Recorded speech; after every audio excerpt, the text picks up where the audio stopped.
So I'm often asked, why is an eye surgeon talking about type 2 diabetes? Lucy's given you a bit of a hint. But I've been an eye surgeon now for over 33 years, which is a little scary. And for over 33 years, I've been dealing with the consequences that diabetes inflicts on the eyes. Every year, I'm seeing more and more patients who are losing vision, even going blind due to their diabetes, but in particular, type 2 diabetes, which makes up about 90% of cases and is a largely avoidable man-made dietary disease. Now, can you imagine waking up one morning completely blind? It's impossible to comprehend, isn't it? One of my patients has had exactly that experience. His name is Neil Hansel, an everyday Aussie bloke with a wife and 4 kids. He constructs light machinery for a living, and he also has type 2 diabetes. And a few years ago, his diabetes changed his world forever. Unfortunately, he neglected his disease, and he paid a very high price. He went to bed one evening at the age of 50 with normal sight and woke up the next morning blind in both eyes. One of my colleagues worked really hard surgically to retrieve his sight, but unfortunately it was too late. Neil was to spend the rest of his life in darkness. This is how Neil sees the world these days. Basically, I think I would describe it as seeing everything as emotion, not as an actual vision. The images, unfortunately, aren't clear. The images are basically what you see of a day through your eyes is what you see of a night through your eyes. So there's no clarity. I see black figures as people or animals or trees, just black onto a greyish background. Neil lost his driving licence. He lost his independence. And he lost his ability to teach the javelin, which was his hobby. In fact, it was more than a hobby, it was a passion that gave him a huge amount of joy. But the thing that upsets Neil more than anything is that he can no longer see the beautiful smiles on the faces of his wife and grandkids. This is a picture of Neil's wife and 2 of his grandkids. This is how he should see them. And this is the reality. Neil has been irreversibly blinded by his type 2 diabetes. And Neil's not alone. He's just one of over 100,000 Australians who have sight-threatening eye disease due to their diabetes. So how does diabetes threaten the sight? Well, we know it damages the blood vessels throughout the body, including the retina, which is the light-sensitive layer of tissue that lines the inside of the backs of our eyes. This is a picture of the central vision area of the retina in a patient with type 2 diabetes, what we call the macula. And here's that same eye a short time later. So diabetes can cause bleeding inside the eyes, that can take away the eyesight in an instant, and occasionally, as in Neil's case, permanently. Now, an important point here is that nearly all of the loss of vision and blindness due to diabetes is preventable or treatable. And yet to avoid the blinding consequences of this disease, patients with diabetes need to have their eyes checked on a regular basis. The problem is, here in Australia, of the nearly 2 million people with diabetes, well over half are not having their regular, all-important, sight-saving eye checks. And that's why it's now the leading cause of blindness amongst working-age adults in this country, the leading cause of blindness amongst this demographic. It's also the fastest-growing cause of vision loss amongst Aboriginal people. So for me, as an eye specialist, to see people go needlessly blind due to their diabetes, it makes me upset. But the thing that makes me really angry is this disease, type 2 diabetes, should not be happening at all. It was rare back in the 60s. These days, in Australia, about 250 people develop type 2 diabetes every day in this country. It amounts to about 100,000 cases developing in Australia every single year. So this morning, I'm going to talk to you about type 2 diabetes, how it's arisen, why it's a growing epidemic, and we're going to explore some strategies to curb this rising tide of a disease which is a serious threat to our health system and to our society. So in my opening, I talked about type 2 diabetes being a largely avoidable man-made dietary disease. Well, what did I mean by that? Well, 3 main dietary components: sugar, refined carbohydrates, and the seed oils. So let's look at these each in turn. So firstly, sugar. When we talk about sugar, we often think of table sugar, what we stir in our tea and coffee. But it's important to remember there's another very abundant form of sugar, the refined carbohydrates. So products such as highly refined white flour and white rice, peeled white potatoes, and the products and foods made from these. These are all virtually pure starch. And starch is simply a long chain of glucose which breaks down into single glucose molecules as soon as it reaches the gut. In fact, it's a process that begins as soon as these products enter the mouth. Now, it's important to realise that sugar and refined carbs are nutrient poor and non-essential. There's not a single biochemical process in our bodies that demand we ingest them. In fact, we can receive all the energy we need from the protein and healthy fat in our diet. And yet, our Australian Guide to Healthy Eating is packed with products made from refined carbohydrates. There's also a number of highly sugared products in that guide. So how can it truly be considered a guide to healthy eating? So let's go back to sugar, table sugar. Sucrose, the most common additive. So as Lucy said, sucrose is made up of equal parts fructose and glucose. So let's look at these each in turn. So firstly, glucose. When glucose is absorbed into the bloodstream from the gut, it triggers the release of the hormone insulin from the pancreas. And the insulin helps move the glucose into every cell of our body where it's either stored or used as an energy source. When I talk about glucose metabolism, I like to use the analogy of a subway train in Tokyo, where the train carriage is the cell, the passengers are the glucose molecules, and the conductor is the insulin. With prolonged and excessive intake of sugar, the cell starts to fill up with glucose. The insulin level rises to help push more glucose into the cell, but it reaches a stage where the insulin can't push any more in. We have become resistant to the effects of insulin. We have become what's known as insulin resistant. And then there's an overflow of glucose back into the bloodstream, and it's taken up by the liver and initially converted to glycogen. But the glycogen stores are limited, so the liver then starts turning the glucose into fat, which is actually exported away from the liver to healthy fat cells throughout the body. It's actually a type of protective mechanism. But when the production of fat by the liver outstrips its ability to be exported away, the liver then starts to take on that fat, and we develop what's known as a fatty liver. So this is a picture of a normal, healthy liver. And here is a fatty liver. You can see it's yellow because it's absolutely suffused with fat. Now, a great example of a fatty liver comes from the French culinary delicacy foie gras, which actually means fat liver. And it's created by force-feeding geese refined carbohydrates in the form of high-starch cornmeal. And these unsuspecting creatures, a fatty liver can develop in as little as 10 days. In humans with excessive fructose consumption, a fatty liver can develop within a couple of months. So let's look at fructose. It's that 50% of table sugar that gives sugary products their sweet flavour. It's not recognised as a food by the body. It doesn't trigger the release of insulin. And it actually suppresses our appetite control system. And when it's absorbed into the bloodstream, the majority of it is metabolised by the liver, and about a third is converted immediately to fat. So it's actually much more toxic than glucose and giving rise to a fatty liver. Now, the third component I mentioned were the seed oils, what we euphemistically call vegetable oils, but they're actually not made from vegetables. They're made from seeds such as canola, safflower, sunflower. These are rich in omega-6 polyunsaturated fatty acids, which become oxidised in the bottle, become more oxidised when we cook them and when they enter into the bloodstream. And they can independently give rise to mitochondrial dysfunction due to reactive oxygen species, and independently can give rise to insulin resistance and a fatty liver. And there's a number of references I can point you towards if you're interested.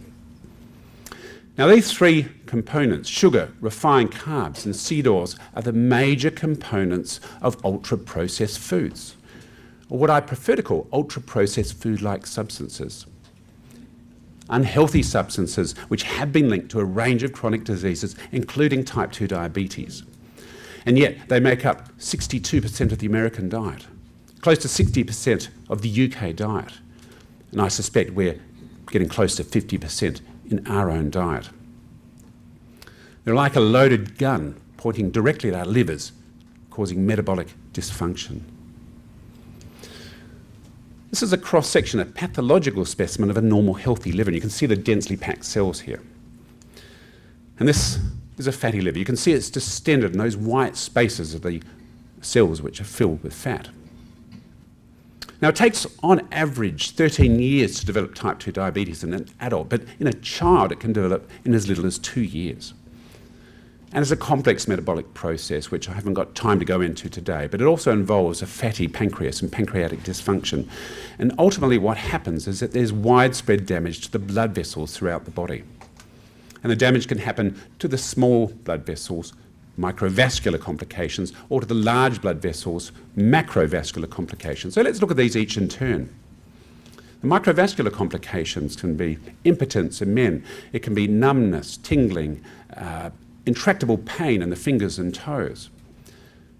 And damage to those small blood vessels in the retina, as I said, can give rise to bleeding inside the eyes and blindness. But actually, the major blinding complication of type 2 diabetes is something called diabetic macular edema. This is a picture of it here. And those little white flecks are fatty deposits in the retina which are threatening the centre of the central vision area.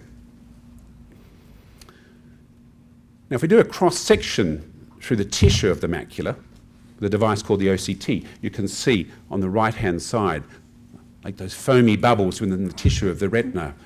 That's the edema, the swelling that's collecting there, causing blurring and distortion of vision.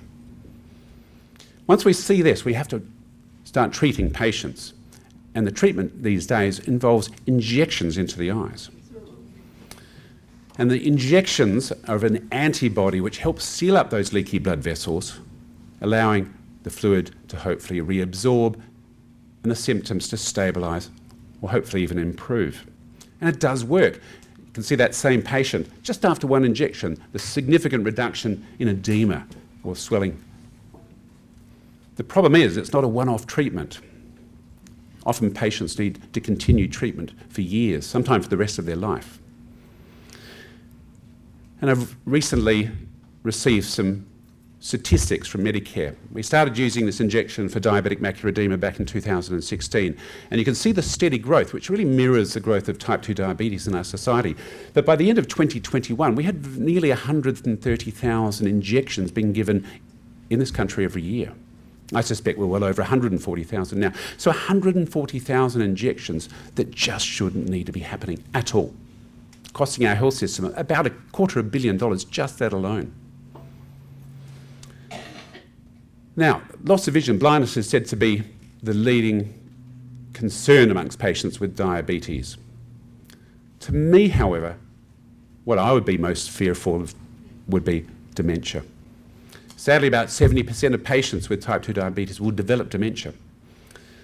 And having lost both of my parents to dementia, I realise how hugely this disease impacts not just on the individual, but also on the family. Now, damage to the fine blood vessels of the kidney can lead to kidney failure. And when the kidneys fail, the blood needs to be filtered artificially through dialysis, up to 7 hours a day, 4 days a week. I've calculated in Australia about 4.5 million hours, 4.5 million hours are spent by patients with type 2 diabetes hooked up to the dialysis machine at a cost of about $500 million. So this is time lost to their family and friends, to the things they love to do, and of course, to the workforce. Not a great way to spend one's life. Now, the large vessel or macrovascular complications can be absolutely devastating. The second most feared complication of diabetes is gangrene. Such a foot needs to be amputated. In Australia, over 4,000 amputations are performed every year for gangrene due to type 2 diabetes. And here's our friend, Neil Hansel, in his hospital bed 3 years ago after his left leg was amputated. In fact, it was his 9th amputation over a 14-month period. He's also had 2 heart attacks. So type 2 diabetes is also a deadly disease. About 80% of patients, sadly, will succumb to a thrombotic episode such as heart attack or stroke.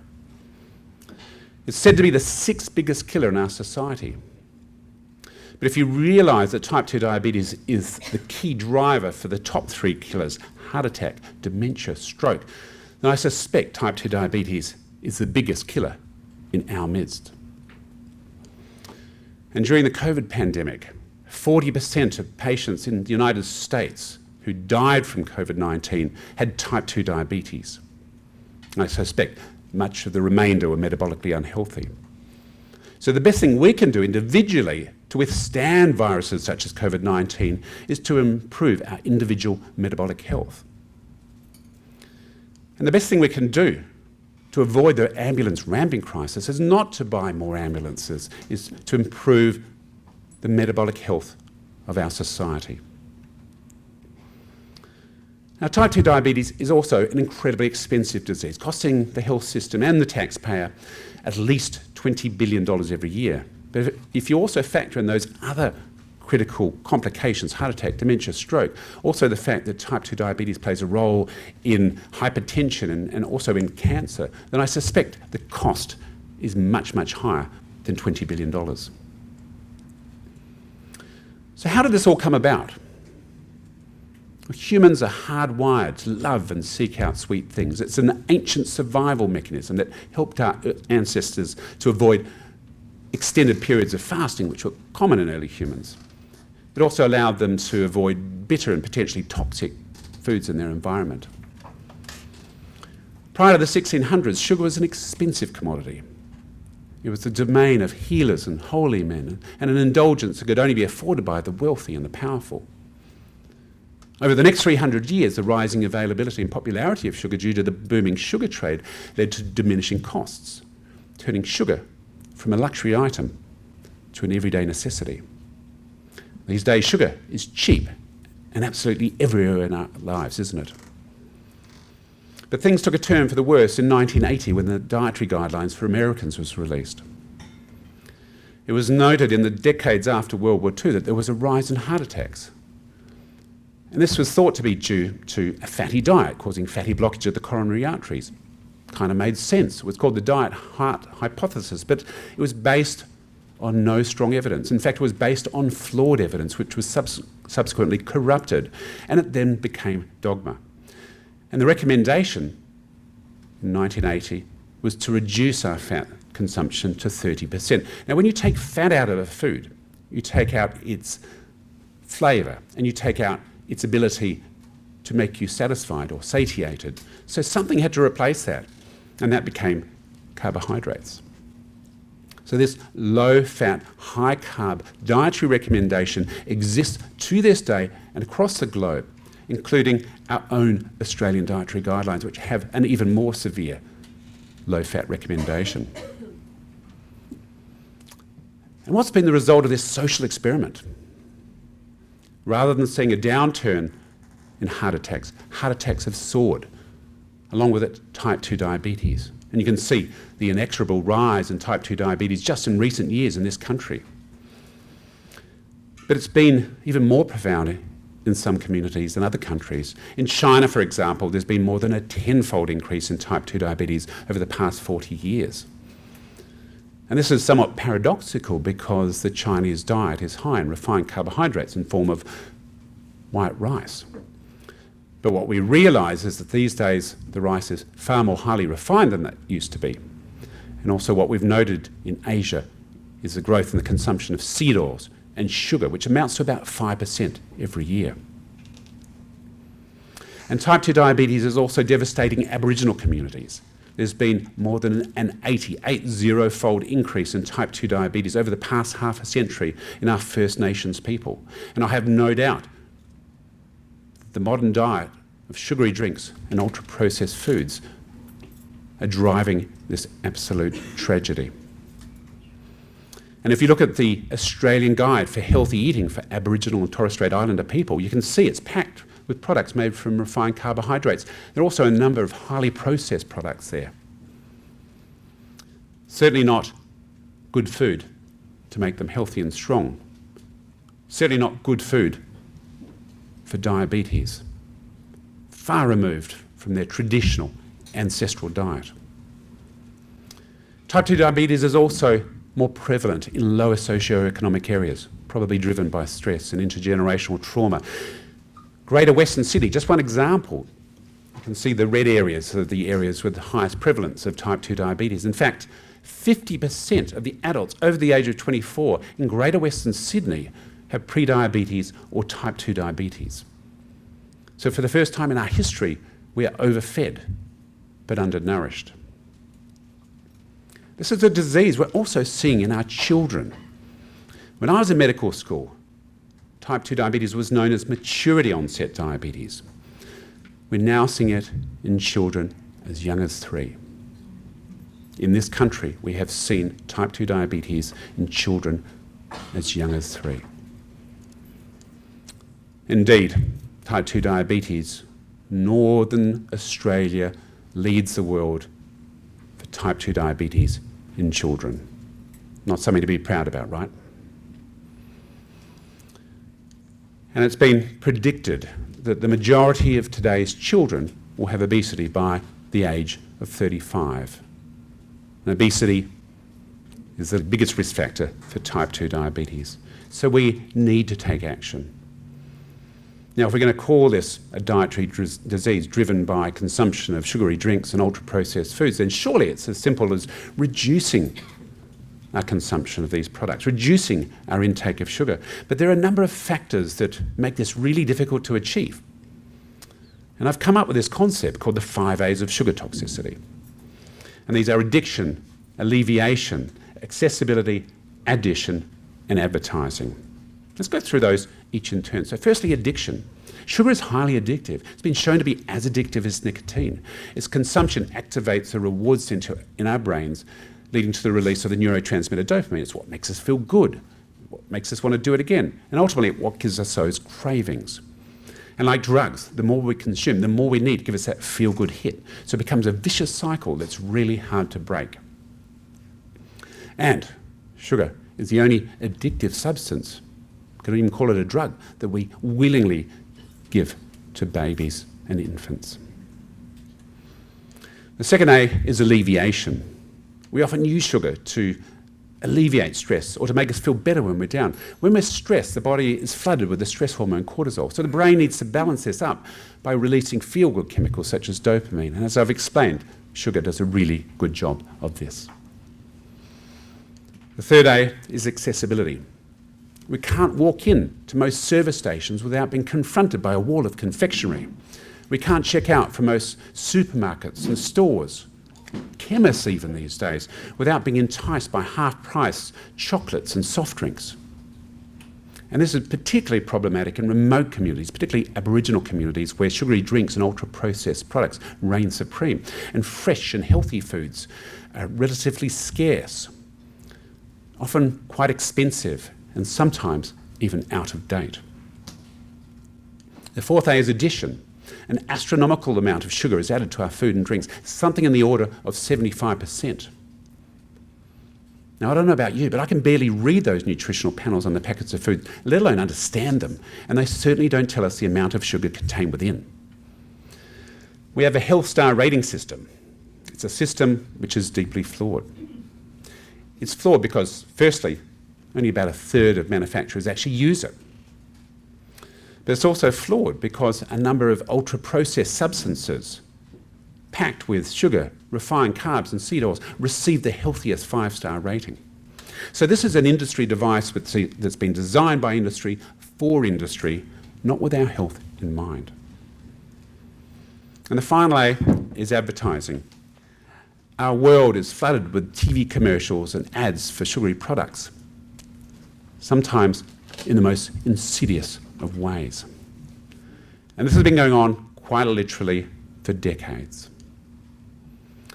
Who's heard the term, breakfast is the most important meal of the day? Come on, put your hands up. Everyone, right? So that phrase was actually popularised by John Harvey Kellogg in 1906 to market his newly invented breakfast cereal, Kellogg's Cornflakes. I suspect one of the most enduring marketing campaigns ever, but not a shred of evidence to back up his claims. In fact, most of us would do better without having cereal for brekkie. So clearly, we need action. Now I've come up with my own action strategy which entails 3 elements: awareness, accountability and assistance. So again, let's go through these each in turn. So firstly, awareness. Awareness of the toxic impact of our sugar-laden diet. Aware of the preventability, reversibility and complications of type 2 diabetes. There are over 8,000 studies linking sugar to a range of chronic diseases, including type 2 diabetes. In fact, a recent analysis showed that sugar was linked to 45 adverse health outcomes. 45. Indeed, our poor diet is responsible for more disease and death than smoking, alcohol and physical inactivity combined. We cannot outrun a bad diet. And this awareness, this vital education has to begin in the earliest of years, perhaps even earlier, due to the rise of gestational diabetes in society. Glucose passes into the fetal bloodstream, but insulin does not. So we're probably already predisposing babies to a range of chronic metabolic and mental health diseases before they're even born. And for those mothers who can breastfeed, the longer the better to forge good metabolic health in our children and not to have to rely on these commercially available products. In fact, a recent study has shown that 9 out of 10 commercially available toddler foods sold in Australia fail international nutrition standards. We also need awareness about these 5 A's of sugar toxicity, particularly addiction. I suspect much of the world is addicted to sugar. I certainly was, and probably still am. And here's my weakness: ice cream. There's rarely been a day in my life where I haven't had a bowl of ice cream after dinner. But 3 years ago, I got a bit of a shock. I found out that I had a fatty liver. And this is a picture of my fatty liver. Fortunately, it's only mild. Now you can see I'm tall and thin. I was tall and thin 3 years ago when I found out that I had a fatty liver. I'm what they call toffee. Thin on the outside, fat on the inside. Important take-home point: there are now more thin, metabolically unhealthy people in the United States than there are obese, metabolically unhealthy people. So obesity is not the core issue here. It's not even the number of calories we're consuming, but it's the type of calories, particularly the fructose and the seed oils. And what we should all aspire to be are hotties, healthy on the inside. Now, we need to be aware when we're feeling stressed, rather than reaching for a block of chocolate or a 2-litre bottle of soft drink, there are a number of healthy alternatives. Get out into nature. Listen to your favourite musical playlist. Reach out to someone who's having a tough time. Do a good deed. These have all, again, been shown to be as effective as sugar in countering these cortisol reaction that's flooding our bodies during anxious times. And we need to be aware of this enormous accessibility factor, and particularly the targeting by businesses, by stores and chemists in our environment, the targeting of our children.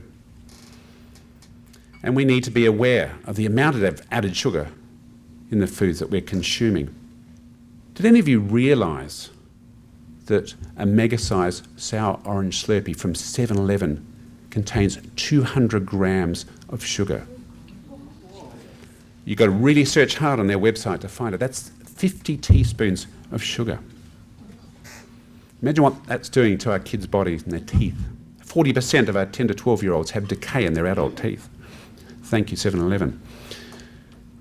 And there are now 56 common names for sugar, only serving to confuse the consumer even more.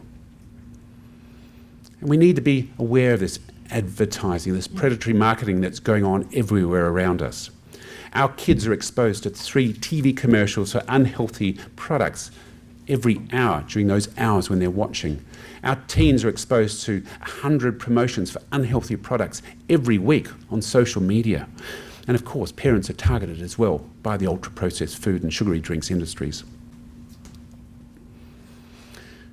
Now, we all need to be aware that type 2 diabetes is largely preventable is not inevitable, even if it's in the family. But it's not going to start by continuing this high-carb eating pattern that we've been on for the past 50 years. A pattern that's still endorsed by our Australian dietary guidelines. It's a guideline that's outdated, it's flawed, and yet it's widely used. It's used by teachers in schools. It's used by cooks in childcare through to aged care, hospitals, the Defence Force, and prisons. It's used by our army of health providers and health educators, government policymakers, and the food industry. And it's flawed because it continues to encourage the consumption of seed oils and margarines. And as I've shown you, they are not healthy substances. And that these guidelines continue to discourage the consumption of natural saturated fats, such as found in products that you can see there. That a recent systematic review showed that whole-fat dairy, unprocessed meat, eggs, even dark chocolate are not associated with an increased risk of cardiovascular disease. This is one of the critical take-home points of today. And it's been shown that there's no significant association between dietary saturated fats and the risk of type 2 diabetes. And for those of us who enjoy eating meat, who enjoy eating red meat, there's no evidence to make public health recommendations to limit our consumption of red and unprocessed meat.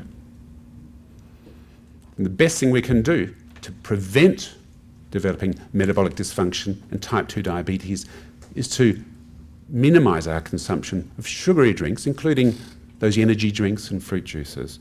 Minimise our consumption of refined carbs, pasta, bread, rice, seed oils, and ultra-processed foods. In other words, just eat real food. If we just ate real food, the chance of developing type 2 diabetes would be very low indeed. And I've seen that Lucy and Mary have a guide for healthy eating in the booklet that you've received today, but here's another one by Peter Bruckner in his wonderful book, A Fat Lot of Good, which I'd highly recommend you read. Now, just a number of other strategies to try and prevent type 2 diabetes, particularly if it's in the family. I don't have breakfast. If you don't have breakfast, this is what we call intermittent fasting or time-restricted eating. So I eat within an 8-hour window, which means that I have a 16-hour fast. And during that 16 hours, the insulin level in my body drops. And insulin is actually a fat storage hormone. So when the insulin level drops, we actually mobilise fat from our stores. So intermittent fasting, for me, just means not having my Weet-Bix fruit juice and sugar yogurt in the morning. Really works wonders. Resistance training. We're going to build up those muscles, firstly, to act as a sink for the triglycerides, the fats in our body. But secondly, to also protect us as we get older from sarcopenia, which is the medical term for muscle wasting, to avoid that frailty and fragility and falls and broken bones as we get older. Try and get a good night's sleep. Sleep deprivation is also a driver of metabolic dysfunction and type 2 diabetes. Get out into nature, that early morning sun, particularly vitamin D that we receive from the sun. Many of us are vitamin D deficient these days, so this is a great way of enhancing your metabolic health. And I enjoy a whiskey most nights. But if you're finding that you're still not having luck and you enjoy a glass of wine or a gin and tonic, just realise that alcohol actually inhibits glucagon. So glucagon is the opposite to insulin. It's the fat mobilisation hormone. So if alcohol is inhibiting it, we're actually preventing ourselves from losing weight. So just bear that in mind. If you think you're doing everything right and you're still enjoying your glass of wine each night, that might be the hidden secret. Now, I'm sure many of us would not be aware that type 2 diabetes is potentially reversible. I'm a medical doctor, and I wasn't aware until 3 years ago. Until early 2021, the very first sentence in the type 2 diabetes webpage from Diabetes Australia was type 2 diabetes is a progressive disease. I read Jason Fung's wonderful book, The Diabetes Code, and I found out that type 2 diabetes could be reversed naturally. And I was on the National Diabetes Strategy Working Group, and I was able to get remission into this document for the first time ever. Diabetes Australia has now softened their wording, and they've released a position statement about remission. So what are the 3 clinically proven methods to put type 2 diabetes into remission? Bariatric surgery, very low-calorie diets, and low-carbohydrate diets. Only 3. So let's look at these briefly, each in turn. So firstly, bariatric surgery. So bariatric surgery entails a range of major abdominal surgeries on our stomach and intestinal system, which are both risky and expensive. And it's surgery on a normal, healthy organ. So why not take a dietary approach to what is a dietary disease? And fortunately, there are 2 dietary approaches, very low-calorie diets and low-carbohydrate diets. Very low-calorie diets are 800 calorie a day starvation diets. They're neither enjoyable nor sustainable, and they rely on ultra-processed foods. So I'm not a huge fan of these. I am a fan, though, of low-carbohydrate diets using real food. And there are over 100 controlled clinical trials to show low-carbohydrate diets both to prevent and reverse type 2 diabetes. And here's just one example showing over 50% of patients still in remission after 2 years of being on a low-carbohydrate diet. We're now seeing results, similar results, out to 5 years. How about my own patients? Once I was able to get remission into the National Diabetes Strategy, I started having conversation with my patients. I have about 150 patients with sight-threatening eye disease due to their type 2 diabetes who I'm actively treating. I'm sticking needles into their eyes every single week. And I asked them, I said, were you aware that your disease could be put into the remission? And of the first 100, I think there was only 1 that was even aware that their disease could be put into remission. So this is a conversation that's just not happening. So I then wrote back to the GP saying, can we explore with our mutual patient this extraordinary opportunity to put type 2 diabetes into remission using low carbohydrate diet, or what we call a ketogenic diet. A nice encompassing term is therapeutic carbohydrate reduction, which you'll start to hear more of.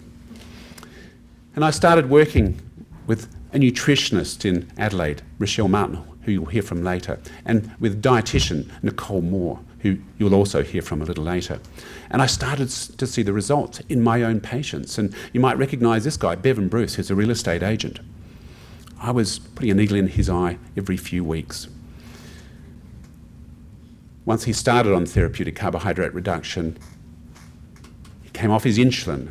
He came off all his medicines. He lost a bunch of weight. He said he's never felt better, and his eyes are starting to improve. And amazingly, what I've noticed with virtually all of my patients who are doing well and adhering to this is that their diabetic retinal disease, their diabetic macular edema is improving. And this is just one patient here. You can see in the top image the swelling that I showed you before in the macula, and a few months later the bottom image showing the resolution of the swelling.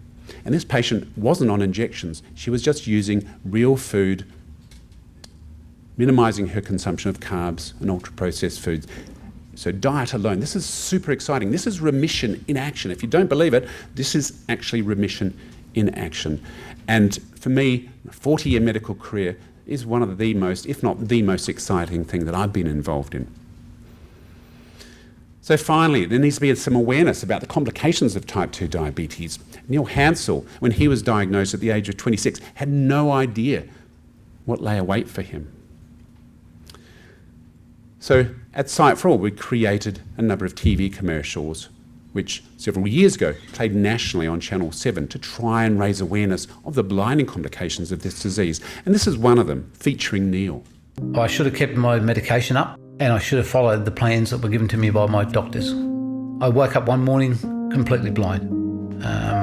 Thought I was dreaming, went back to sleep for an hour, woke up and I was still completely blocked off. My wife's face when we went to bed. That was the last clear image I had.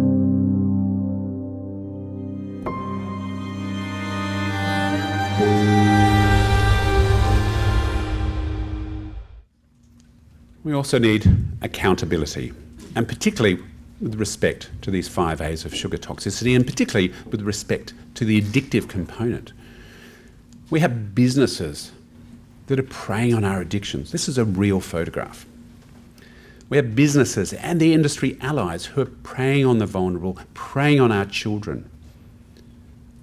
And our government is allowing this predatory marketing to go on everywhere in our diabolical food environment. And we need accountability when it comes to accessibility. Even if you're trying to avoid those middle aisles in the supermarket, look what they're doing now. They're putting chocolate stands in the grocery section. Unbelievable. We need accountability from our health bastions. This is 2 vending machines in the Adelaide Medical and Dental School packed with sugary products. Here's 2 vending machines in the foyer of the Women's and Children's Hospital packed with sugary products. This was served to my mum in the coronary care unit last year when she had a heart issue, a super high carb breakfast. We need accountability from our schools and what's being served to our kids in tuck shops and canteens, and what's being used as fundraisers in the classroom. And we need accountability from sporting clubs, how they reward their star players.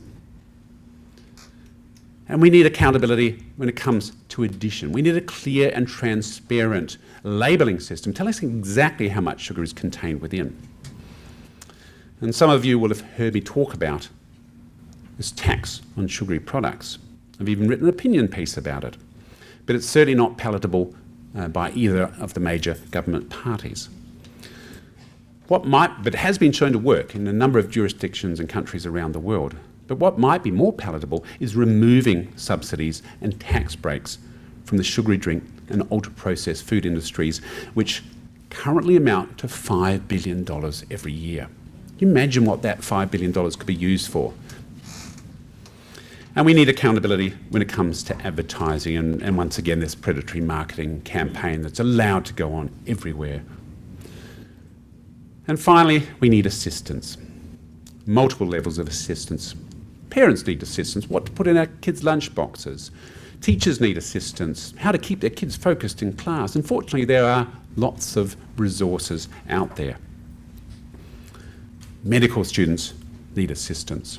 My son was in second year medical school a couple of years ago, and he had the opportunity to do nutrition science as an elective.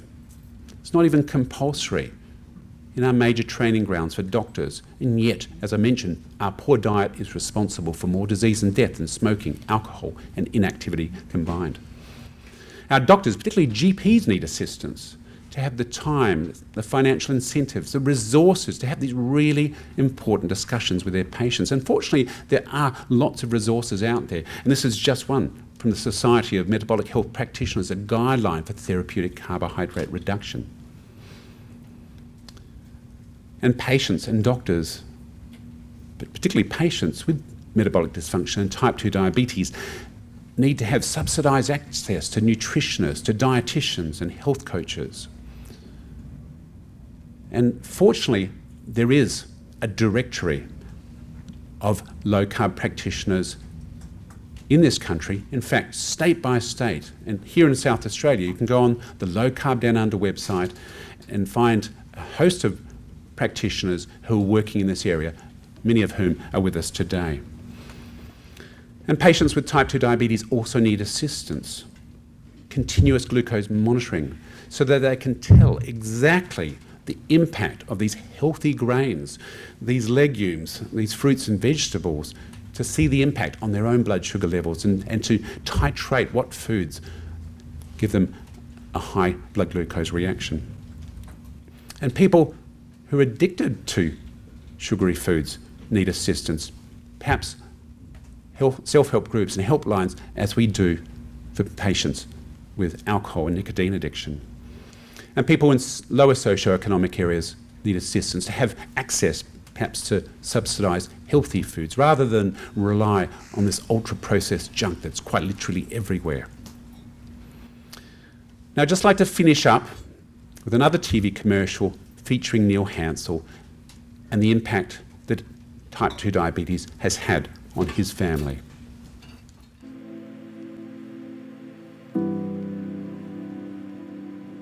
To Papa, you are the best papa in the world, and have a happy Christmas. Love from Anya.